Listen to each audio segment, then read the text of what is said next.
Sai Ram dear Sai family. आज श्री बाबा का संदेश है। तुमने कच्चे उम्र से सुना है, जो बोओगे वही काटोगे, जो दोगे वही पाओगे। इसी सिद्धांत पर पूरा ब्रह्मांड चलता है। भगवान तुम्हारे कर्म में तभी हस्तक्षेप करेंगे जब तुम्हारे वर्तमान के कर्म बहुत ही उच्च स्तर के होंगे। अन्यथा तुमने यदि किसी को दुख दिया है तो तुम्हें भी वो दुख मिलेगा। यही ब्रह्मांड का नियम है, यही कर्मों का फल है।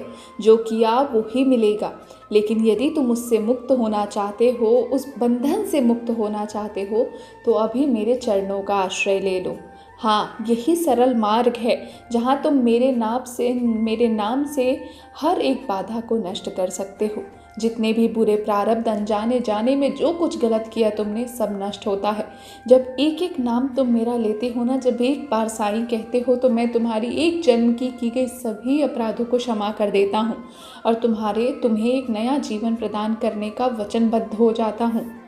तुम्हें विश्वास नहीं होता ना, तो आओ बैठो मेरे सामने और देखो मेरी ओर, और याद करो कि पल पल इसी जीवन में, इसी जन्म में कैसे समस्याएं आई हैं।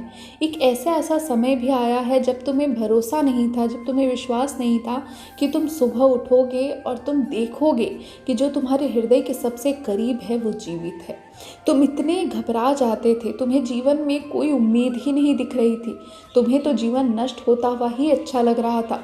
एक समय था ना ऐसा जब तुम्हें लगता था कि ये जीवन नष्ट हो जाए तो बेहतर था। ऐसी अवस्था में भी तुम पहुँचे हो। वहाँ से यहाँ तक तुम ऐसे ही नहीं आए।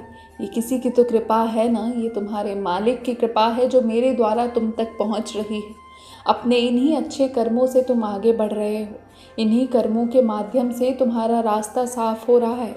यदि कोई तुम्हारे साथ अनुचित अन्याय कर रहा है तो वो उसके कर्मों में लिखा जाएगा, लेकिन यदि तुम उसे पलटकर जवाब दे दोगे तो मालिक उसमें हस्तक्षेप नहीं करेगा। किसी भी कानून को तुम्हें अपने हाथ में लेने का अधिकार नहीं है। ये तो कर्मों का कानून है। यदि कोई तुमसे गलत कर रहा है तो मालिक से शिकायत करो, खुद कानून को हाथ में ना लो। ये कर्मों का कानून बहुत ही कठिन है समझना, लेकिन यदि एक बार समझ गए तो जीवन में सुख ही सुख पाओगे। ओम साईं राम।